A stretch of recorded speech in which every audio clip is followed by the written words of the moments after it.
So you notice it says, my thanks to Doug Friedman. That's how I want to start out my lesson today. A few years back, I was at a Messianic leadership conference in Orange County, California. A lot of brilliant speakers, a lot of good messages were given. But one message stood out from them all. Now, you've got to understand, we had authors there and congregational leaders there and people who have been speaking and teaching on things Messianic for years. But we had never seen a lesson like the one Doug gave. Yeah, my dear best friend Doug. And so I asked him back then, can I have your notes so I could share it with my congregation? He said, absolutely. So he gave me his notes, he gave me his PowerPoint. And before I tell you an overview, let me give you just a little bit of background. What is the believer's relationship to the law of Moses? It's a very complex and often debated and discussed topic. You get papers written on this in theological journals. You get books written on this. And you have groups that spawn over a different nuance of wherever you stand on the topic. And as often is the case with people, when we choose a position, we fight over it. So what Doug did is he analyzed what exactly are we fighting over? Not so much as what's your position, my position, and let's fight over that, but what's the difference in our position? What is the law of Moses? And because if you think about it, regardless of your relationship to the one group that says nothing has changed, we're all responsible to keeping the law of Moses, or the other group that says we're no longer under the law at all, or any variation in between, we all agree on some things and disagree on some things. So let me just present to you some of the data that Doug shared with us. You see, it's Simchat Torah. This is what happens at the end of Sukkot. You have Simchat Torah. Simchat Torah is when the cycle starts all over again and you start in Genesis. You've gone through the Bible in roughly a year, and you start over again. So this is a perfect time to talk about the law of God. By the way, if you've never read through the Bible in a year, I can make it very simple for you. Start today. Read 4 chapters when you get home. And tomorrow, read 4 chapters. The next day, read 4 chapters. And if you do that, you will finish the Bible in about a year. It's not exact, but it's close enough for government work. All righty. Now, Simchat Torah. Torah follows Sukkot. It's the celebration of the Torah. What part does the Torah play in the lives of followers of Yeshua today? Here's some things that I think most people will not disagree with. First of all believers keep some of the Torah.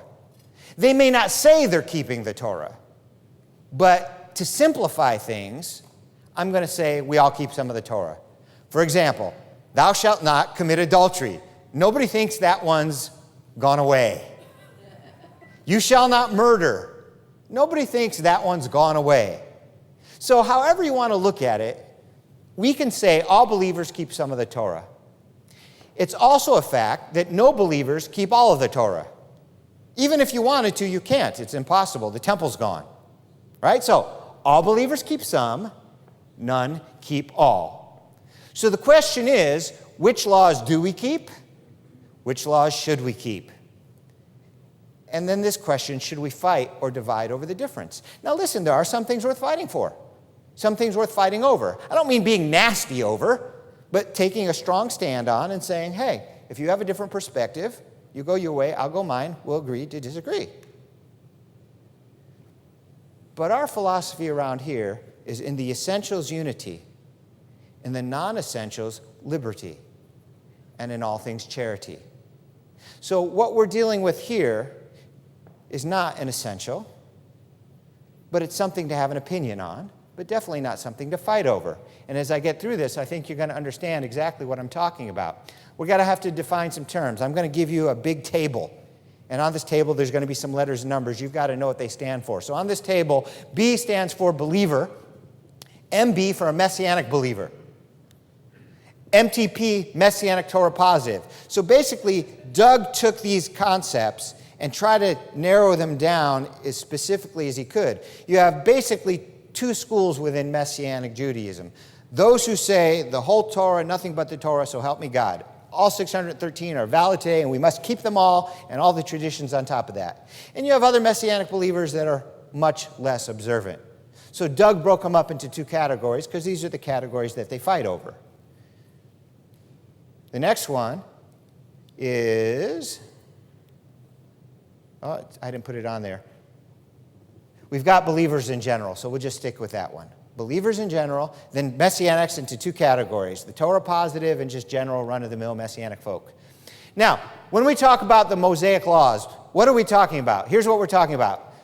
613 laws. 248 deal with things you should do. They're positives, the thou shalts.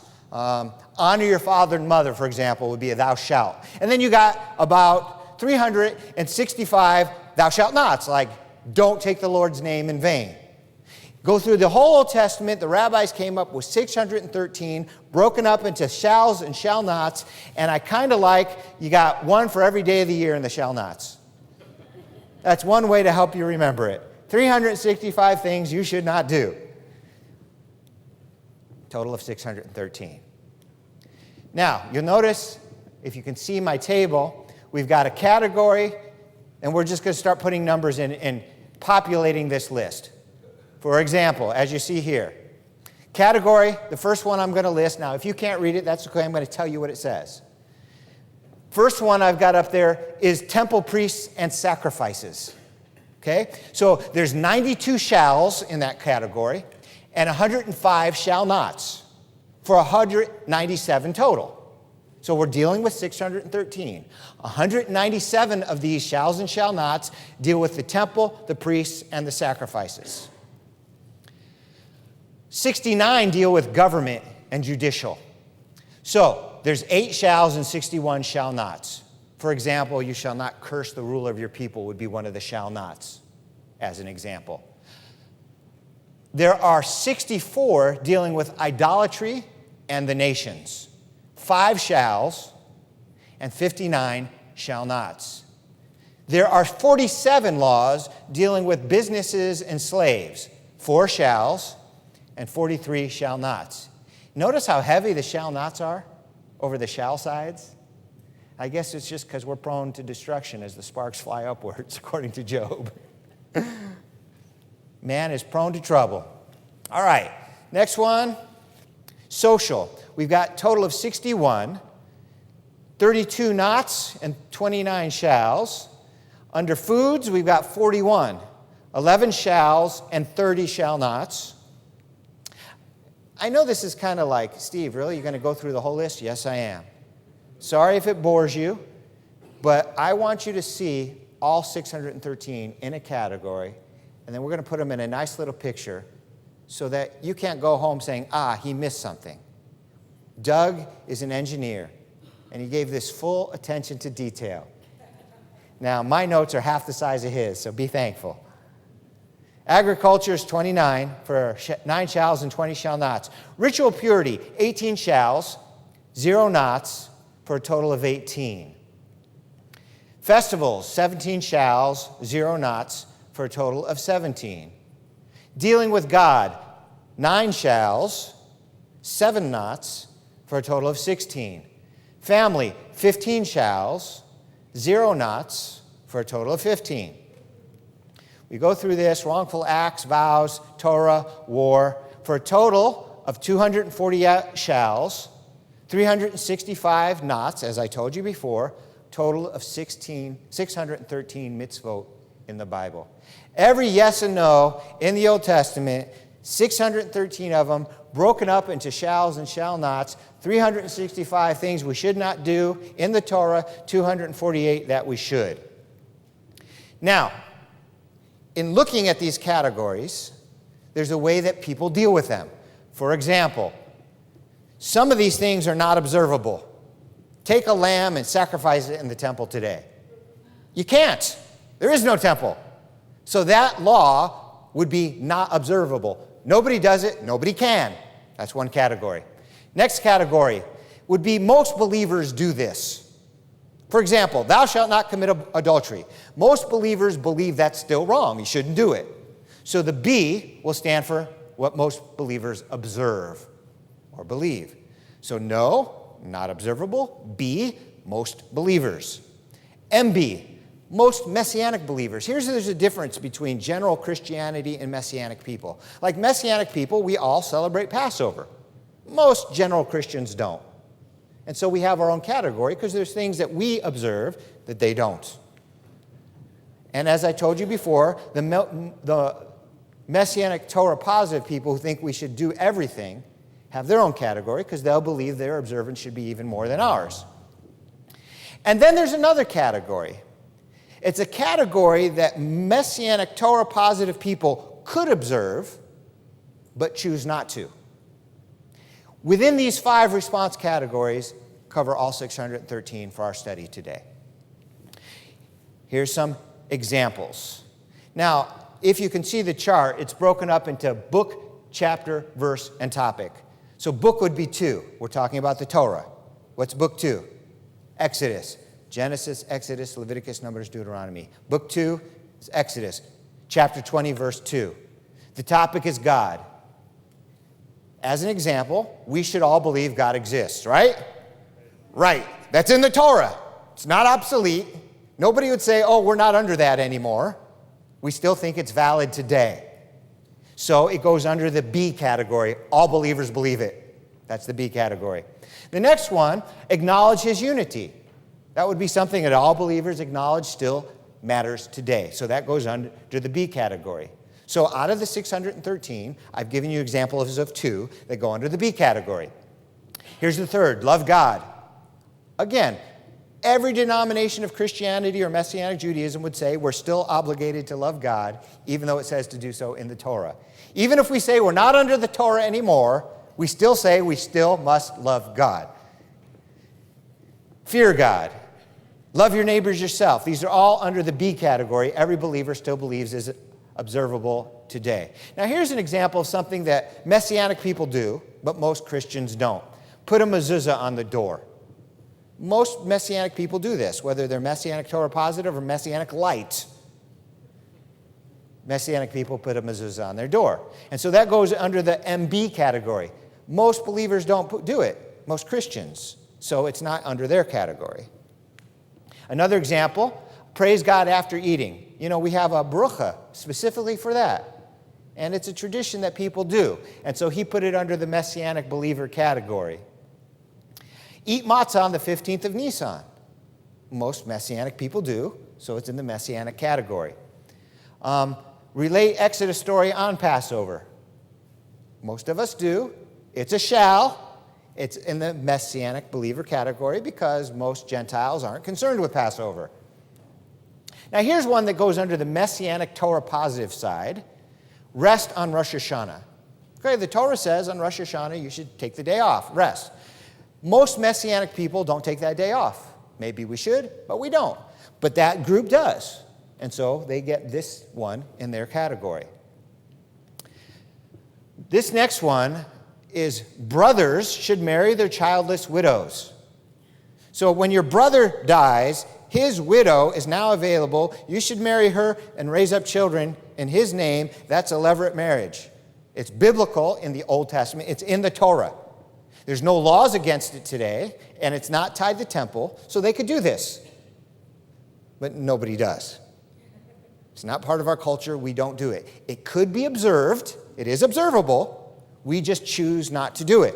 We believe it's no longer pertinent, or we think it's pertinent, but still don't do it. Whatever the reason is, it gets into that category of nobody observes it. Messianic Torah positive people do not observe it, even though theoretically their system says keep it all. This is another one. Live in sukkah for 7 days. Now, we build a sukkah, we eat in the sukkah, we fellowship in the sukkah, and then we go home and sleep in our bed. But some people are very fastidious, and they want to live in their sukkah for 7 days. But nobody really does. And so it's over on that category. I'm sure that you know somebody who does, but as a group they don't. And so it's over on the could but doesn't side. Go to the temple 3 times a year. Now, I might have put that in the non-observable category, but Doug put it in this category because they could make a pilgrimage to Israel 3 times a year and go to Jerusalem, and they don't. So the category, the way he did it might be a little different than the way I did it. You can do your own categories the way you want, if you want to go through all 613. Next one, annul debts in the year of Jubilee. That's doable, but nobody does it. And so it's under the side of Messianic Torah possible, but not doable. And nobody does it, that is. All right, next one. Give a half shekel to the temple each year. Well, nobody does that. It's not doable. The temple's gone, so it's in the no category. Nobody can do it, even if they wanted to. Bring the first fruits to the temple. Not observable. Nobody could do it, even if they wanted to do it. Choose king from Israelites. Not doable. Stone adulterers to death. Not doable. You say, well, yeah, we could do it. No, it's illegal. You can't do it. Besides, as Yeshua said, like he who is without sin, pick up the first stone. Female goat for accidental sin, not observable. Maintain 6 cities of refuge. I suppose Israel could do it, but we can't, not observable. Give priests a portion of the slaughter, not observable. And we go on. Here's one that goes under the believer category. You shall not murder. Well, all believers, no matter which denomination they're in, thinks this is still valid today. We still shouldn't murder. Here's another one that all believers would adhere to. You shall not steal. So these go in the B category. You shall not commit adultery. You shall not make images to worship. You should not seek guidance from mediums. Men should not wear women's clothes. Women should not wear men's clothes. All those go in the general believer column because believers, even if they say we're not under the law today, still think we shouldn't do those things. Now, some people would say, yeah, but we don't do all these things because they're in the New Testament. Well, there's nothing in the New Testament about what kind of clothes you wear. And yet we still think that being a transvestite goes against God's word. And it's only mentioned in the Torah. So nobody really is, we're not under the law, we're under grace. Everybody is a part. We all think some of it we should observe and some of it we shouldn't. And the difference is what? That's what we're getting at. Here's one for Messianic people in general. Eat leaven on Pesach. That is, don't eat leaven on Pesach. Doug's research showed that most Messianic people try to avoid leaven on Passover, not just the Messianic Torah positives. Work on Yom Kippur. Doug's research showed that most Messianic believers take Yom Kippur off and don't eat on Yom Kippur. But when it comes to working on Rosh Hashanah, his research showed that most Messianic Jews do work on Rosh Hashanah, but most Messianic Torah positives don't. Eat unclean animals. Now, Doug's research shows that most Messianics, or at least the one group of Messianics, don't keep kosher. But Messianic Torah positive people do. So this would be another one. One is unclean animals, the other is unclean fish. Again, we're doing all 613. Work on the 7th day of Passover. So according to the Torah, the 7th day of Passover is a Sabbath. You're not supposed to do any work on it. Most Messianic people do work on it, including Messianic Torah positive people, which is interesting. They could observe it, but they don't. Work on the 8th day of Sukkot, ditto and ditto. Social, cut the edges of your beard. All sorts of Messianic Torah positive people shave their faces. So they don't have to, but they choose to. And so even though the scripture says don't trim the corners of your beard, he found that most of them do. And you'll notice, for those of you who can't see the chart, I'm not just giving you the commandments, I'm also listing the categories that they fall under that I showed you previously. Mix wool and linen. According to the Torah, that's a sin. Most Messianic people, including Messianic Torah positive people, don't pay attention to that commandment anymore. It's observable, but it's not observed. Here's one that goes under the no category, sacrifice children to Moloch. Now, see, I would have put that under the possible category, but nobody does it, thank God. Remove poles from the ark, again, not observable, the ark is gone. Substitute sacrifices, again, not observable. Some more not observables, I'm just going to run through them. You saw, we went through a good chunk of them. In the not observable category were 358 of the 613 mitzvot. 58% of the Torah is not observable. If you wanted to be the most frum, the most observant Jewish person on the planet, and your goal was to keep the entire Torah, you could not keep 58% of it. Is that a passing grade now? No. So, in my simple mind, nobody keeps the law. Nobody can. Period. It's just a matter of degree of how much we don't. Under the believer category, that is, all believers, all denominations basically believe these still things are necessary, right, and observable, are 169 mitzvot, which account for 28%. So roughly between a quarter and a third of the Torah, people observe. That is, all believers. So isn't that funny? You might write a book that says the believer is no longer under the law and teach it at seminary, and yet you probably observe a third of it, between 28%. It's pretty impressive. That is non-Messianic people, Baptists and Presbyterians and whoosy-whatsits, keep 28% of the Torah. Messianic believers, 29 mitzvot that are special to us. That is, what separates us from the whoosy-whatsits? 5%. Sorry, you're not as special as you thought you were. Only comes down to 29 mitzvot out of 613.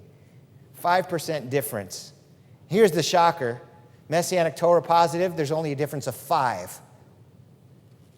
1% out of 613.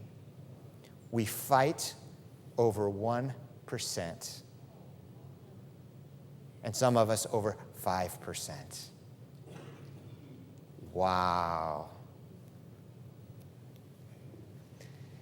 The ones that could be observed that aren't, that's another 8% there. That's 52 mitzvot. So again, we have 613 for 100%. Me, I like pictures. Pie chart. On the pie chart, the big gray area, that's the 58% that just nobody is capable of keeping. Over there in the purple, that's the 28% that all believers say we should keep. Over here is that part that makes us special. And over here is that 1% that we go to different synagogues and say, I'll never have anything to do with you because your synagogue isn't conservative enough for me. Or your synagogue is too conservative for me. I would never go to your Messianic synagogue because you're too law-oriented. Or you're not law-oriented enough.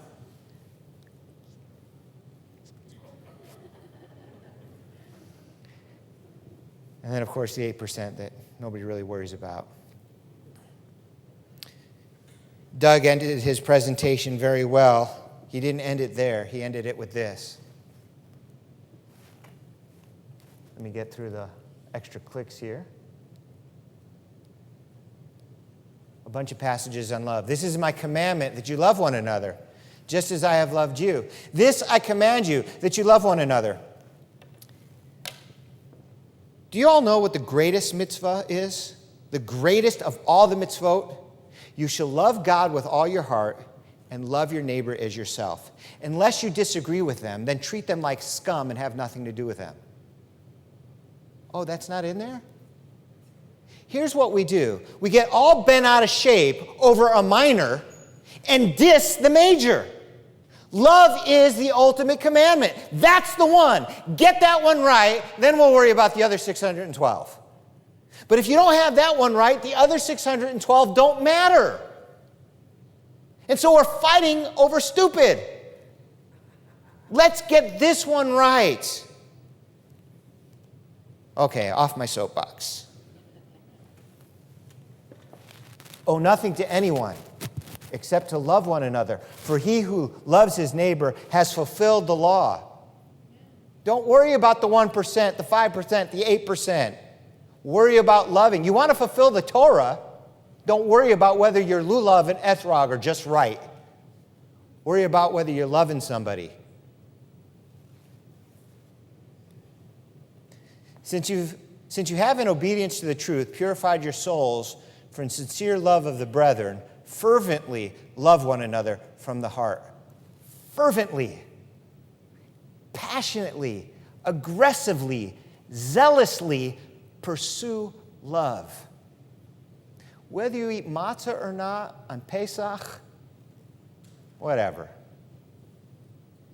But whether you love somebody or not, that's not a whatever. That's an essential. For this is the message which you've heard from the beginning, that we should love one another.